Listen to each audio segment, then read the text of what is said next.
News 18 digital ಕಂಟೆಂಟ್ಗೆ ಸ್ವಾಗತ. ನಾನು ಬಾಗಲಕೋಟೆ ಜಿಲ್ಲಾ ವರದಿಗಾರ ಮಂಜುನಾಥ್ ತಳವಾರ್. ರಾಜ್ಯದಲ್ಲಿ ಮುಂಗಾರು ಮಳೆ ಕೊರತೆಯಿಂದಾಗಿ ಉತ್ತರ ಕರ್ನಾಟಕ ಭಾಗದ ರೈತರು ಅಕ್ಷರಶಃ ನಲುಗಿ ಹೋಗಿದ್ರು. ಇಂತಹ ಸಂದರ್ಭದಲ್ಲೇ ಮಹಾರಾಷ್ಟ್ರದಲ್ಲಿ ಸುರಿದಂತಹ ಮಳೆಯಿಂದಾಗಿ ವಿವಿಧ ನದಿಗಳಿಗೆ ಅಪಾರ ಪ್ರಮಾಣದ ನೀರು ಹರಿದು ಬಂದಿದ್ರಿಂದಾಗಿ ನದಿ ಪಾತ್ರದ ಜನರು ನಿಟ್ಟುಸಿರು ಬಿಟ್ಟಿದ್ರು. ಸದ್ಯ ಇದೀಗ ಮಹಾರಾಷ್ಟ್ರದಲ್ಲಿಯೂ ಕೂಡ ಕಳೆದ 2 ದಿನಗಳಿಂದ ಮಳೆ ನಿಂತ್ಕೊಂಡಿದೆ. ಹೀಗಾಗಿ ಏನು ವಿವಿಧ ಜಲಾಶಯಗಳಿಂದ ಬ್ಯಾರೇಜ್ಗಳಿಂದ ನೀರು ಹರಿದು ಬರ್ತಾ ಇತ್ತು, ಆ ನೀರಿನಲ್ಲಿ ಈಗ ಗಣನೀಯವಾಗಿ ಇಳಿಕೆ ಕಂಡಿದೆ. ಈ ಸ್ಟೋರಿ ಏನು ಅಂತ ಹೇಳ್ತೀನಿ. ಅದಕ್ಕೂ ಮುನ್ನ ನೀವೇನು ಕೂಡ ನ್ಯೂಸ್ 18 ಅನ್ನ ಡಿಜಿಟಲ್ ಪ್ಲಾಟ್ಫಾರ್ಮ್ ಅಲ್ಲಿ ಫಾಲೋ ಮಾಡ್ತಾ ಇಲ್ಲ ಅಂತಂದ್ರೆ ಈ ಕೂಡಲೇ ಫಾಲೋ ಮಾಡಿ, ಸಬ್ಸ್ಕ್ರೈಬ್ ಮಾಡಿ, ಹೊಸ ಹೊಸ ವಿಚಾರಗಳನ್ನ ತಿಳಿದುಕೊಳ್ಳಿ.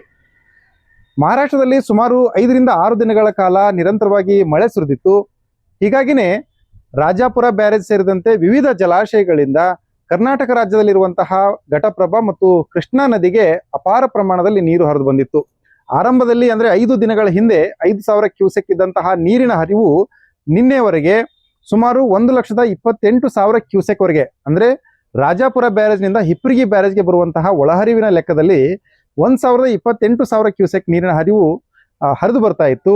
ಇದರಿಂದಾಗಿನೇ ಇನ್ನು ಹಿಪ್ಪರಗಿ ಬ್ಯಾರೇಜ್ ನಿಂದ ಸುಮಾರು 1,23,000 ಹೊರಹರಿವನ್ನ ಅಧಿಕಾರಿಗಳು ಬಿಟ್ಟಿದ್ರು.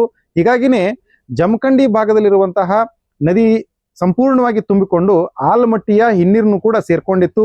ಏನು ಕೇವಲ 23 TMCಗೆ ಡೆಡ್ ಸ್ಟೋರೇಜ್ಗೆ ತಲುಪಿದ್ದಂತಹ ಆಲಮಟ್ಟಿ ಜಲಾಶಯ ಕೇವಲ 2-3 ದಿನಗಳಲ್ಲಿ 40 TMC ವರೆಗೆ ತನ್ನ ಸಂಗ್ರಹವನ್ನ ವಿಸ್ತರಿಸಿಕೊಂಡಿತ್ತು. ಸದ್ಯ ಇದೀಗ ಆಲಮಟ್ಟಿ ಜಲಾಶಯದಲ್ಲಿ 40 TMC ಅಷ್ಟು ನೀರು ಸಂಗ್ರಹವಾಗಿದೆ. ಇದರಿಂದಾಗಿನೇ ಬಾಗಲಕೋಟೆಯ ನಗರದ ಹೊರವಲಯದಲ್ಲಿರುವಂತಹ ಹಿನ್ನೀರಿನ ಪ್ರದೇಶ ಎಲ್ಲವೂ ಕೂಡ ಜಲಾವೃತಗೊಂಡಿದೆ. ನದಿ ಸಂಪೂರ್ಣವಾಗಿ ತುಂಬಿಕೊಂಡಿದೆ. ಇದರಿಂದಾಗಿ ಕೃಷ್ಣಾ ನದಿಯ ಒಡಲಿನಲ್ಲಿರುವಂತಹ ರೈತರು ನಿರಾಳರಾಗಿದ್ದಾರೆ. ತಮ್ಮ ತಮ್ಮ ಜಮೀನುಗಳಿಗೆ ನೀರು ಸಿಗ್ತಾ ಇದೆ. ಪಂಪ್ಸೆಟ್ಗಳ ಮೂಲಕ ತಾವು ಬೆಳೆದಂತಹ ಬೆಳೆಗೆ ನೀರನ್ನ ಹಾಯಿಸ್ಕೊಳ್ತಾ ಇದ್ದಾರೆ. ಅದೇ ರೀತಿಯಾಗಿ ಏನು ರಾಜ್ಯದಲ್ಲಿ ಮಳೆ ಕೊರತೆಯಿಂದಾಗಿ ಕುಡಿಯುವ ನೀರಿಗೂ ಕೂಡ ಹಾಹಾಕಾರ ಎದುರಾಗಿತ್ತು. ಇದಕ್ಕಾಗಿನೇ ಸುಮಾರು 350 ಖಾಸಗಿ ಬೋರ್ವೆಲ್ಗಳನ್ನ ಗುರುತಿಸಿ ಅವುಗಳ ಮೂಲಕ ನೀರು ಸರಬರಾಜು ಮಾಡಬೇಕು ಅನ್ನುವಂತಹ ಹಿನ್ನೆಲೆಯಲ್ಲಿ ಅಧಿಕಾರಿಗಳು ಸಿದ್ಧತೆಯನ್ನು ನಡೆಸ್ಕೊಂಡಿದ್ರು. ಆ ಎಲ್ಲ ಚಿಂತೆಯೂ ಕೂಡ ಸದ್ಯಕ್ಕೆ ದೂರ ಆಯಿತು. ಯಾಕಂತಂದ್ರೆ ಸದ್ಯಕ್ಕೆ ಈಗ ಕೃಷ್ಣಾ ನದಿಯಲ್ಲಿ ಸಂಪೂರ್ಣವಾಗಿ ನೀರು ತುಂಬಿಕೊಂಡಿರೋದ್ರಿಂದಾಗಿ ಈ ಬಹುಗ್ರಾಮ ಕುಡಿಯುವ ನೀರಿನ ಯೋಜನೆಗಳಾಗಿರ್ಬೋದು ಮತ್ತು ನಗರ ಪ್ರದೇಶಗಳಿಗೆ ನೀರನ್ನ ಒದಗಿಸುವಂತಹ ಯೋಜನೆಗಳೇನಿದ್ದಾವೆ ಇವು ಎಲ್ಲವೂ ಕೂಡ ಸದ್ಯಕ್ಕೆ ತಾತ್ಕಾಲಿಕವಾಗಿ ಸಮಸ್ಯೆಯಿಂದ ದೂರ ಆಗಿದ್ದಾವೆ. ಮತ್ತೊಂದ್ ಕಡೆ ಘಟಪ್ರಭಾ ನದಿಯಲ್ಲೂ ಕೂಡ ನಿನ್ನೆವರೆಗೂ ನೋಡುವಂತಹ ಸಂದರ್ಭದಲ್ಲಿ 21,000 ಕ್ಯೂಸೆಕ್ ನೀರು ಹಿಡಕಲ್ ಜಲಾಶಯದಿಂದ ಹೊರಹರಿವಿತ್ತು. ಸದ್ಯ ಇವತ್ತಿಗೆ ಹೋಲಿಸಿದಂತ ಸಂದರ್ಭದಲ್ಲಿ ಅದು 7,000 ಕ್ಯೂಸೆಕ್ಗೆ ಇಳಿಕೆ ಕಂಡಿದೆ.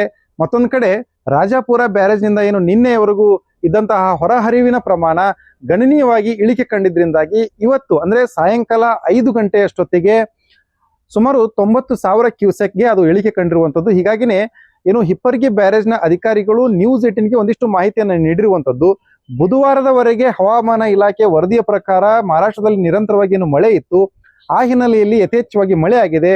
ಈಗ ಸದ್ಯಕ್ಕೆ ಮಳೆ ಆಗುವಂತಹ ಸಾಧ್ಯತೆಗಳು ಕಡಿಮೆ ಇರೋದ್ರಿಂದಾಗಿ ಅಂದ್ರೆ ಇವತ್ತು ಮತ್ತು ನಾಳೆ ನಾಡಿದ್ದು ಕ್ರಮೇಣವಾಗಿ 90,000 ಇರುವಂತಹ ಏನು ಒಳಹರಿವಿದೆ ಹಿಪ್ಪರಗಿ ಜಲಾಶಯಕ್ಕೆ ಅದು ನಾಳೆ ಬೆಳಗ್ಗೆವರೆಗೆ 50,000ಕ್ಕೂ ಕೂಡ ಬಂದು ತಲುಪುವಂತಹ ಸಾಧ್ಯತೆಗಳಿದಾವೆ ಅನ್ನುವಂತಹ ಮಾಹಿತಿಯನ್ನ ನೀಡಿದ್ದಾರೆ.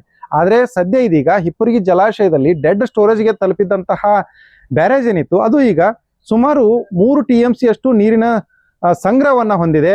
ನಾಳೆ ಏನು ಒಳಹರಿವು 50,000 ಕ್ಯೂಸೆಕ್ ತಲುಪಿದಂತ ಸಂದರ್ಭದಲ್ಲಿ ಹೊರಹರಿವನ್ನ ನಿಲ್ಲಿಸಿ ಆ ಬರುವಂತ ನೀರನ್ನ ಬ್ಯಾರೇಜ್ ನಲ್ಲಿ ಸಂಗ್ರಹ ಮಾಡೋದಕ್ಕೆ ಅಧಿಕಾರಿಗಳು ಕೂಡ ಸಿದ್ಧತೆಯನ್ನ ನಡೆಸಿಕೊಂಡಿದ್ದಾರೆ.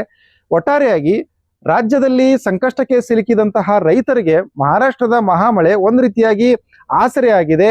ಸುಮಾರು 1 ತಿಂಗಳ ಕಾಲ ಈ ಒಂದು ನೀರಿನಿಂದಾಗಿ ರೈತರು ನಿಟ್ಟುಸಿರು ಬಿಡುವಂತಹ ಒಂದು ಪರಿಸ್ಥಿತಿಯನ್ನ ನಿರ್ಮಾಣ ಮಾಡಿದೆ. ಮುಂದಿನ ದಿನಗಳಲ್ಲಿ ಆಗಸ್ಟ್ನ ತಿಂಗಳಲ್ಲಿ ಮುಂಗಾರು ಮಳೆ ಏನಾದ್ರೂ ಆದ್ರೆ ರೈತರಿಗೆ ಒಂದಿಷ್ಟು ಏನೋ ಆತಂಕ ಇತ್ತು, ಅದು ದೂರ ಆಗುವಂತಹದ್ದು ಇಲ್ಲಿ ಕಾಣಿಸ್ತಾ ಇದೆ. ಹೀಗಾಗಿನೇ ಒಂದ್ ಕಡೆ ಮುಂಗಾರು ಮಳೆ ಮುಂದಿನ ದಿನಗಳಲ್ಲಿ ಆಗುತ್ತೆ ಅನ್ನುವಂತ ನಿರೀಕ್ಷೆಯನ್ನ ರೈತರು ಇಟ್ಕೊಂಡಿದ್ದಾರೆ. ಇತ್ತ ಮಹಾರಾಷ್ಟ್ರದಲ್ಲಿ ಸುರಿಯುವಂತಹ ಮಳೆ ಈಗ ಸದ್ಯಕ್ಕೆ ನಿಂತಿರೋದ್ರಿಂದಾಗಿ ಸಂಕಷ್ಟದಲ್ಲಿದ್ದಂತಹ ರಾಜ್ಯದ ರೈತರಿಗೆ ಒಂದು ರೀತಿಯಾಗಿ ಮಹಾರಾಷ್ಟ್ರದಲ್ಲಿ ಸುರಿದಂತಹ ಮಳೆ ತಾತ್ಕಾಲಿಕವಾದರೂ ಕೂಡ ಒಂದು ರೀತಿಯಾಗಿ ನಿರಾಳ ಭಾವವನ್ನ ತಂದುಕೊಟ್ಟಿದೆ. ಮಂಜುನಾಥ್ ತಳವಾರ್, ನ್ಯೂಸ್ 18 ಕನ್ನಡ, ಬಾಗಲಕೋಟೆ.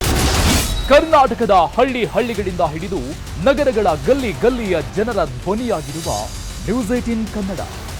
ನಿಮ್ಮ ವಿಶ್ವಾಸ ಗಳಿಸಿ ಕನ್ನಡದ ನಂಬರ್ 1 ನ್ಯೂಸ್ ಚಾನೆಲ್ ಆಗಿ ಬೆಳೆದಿದೆ.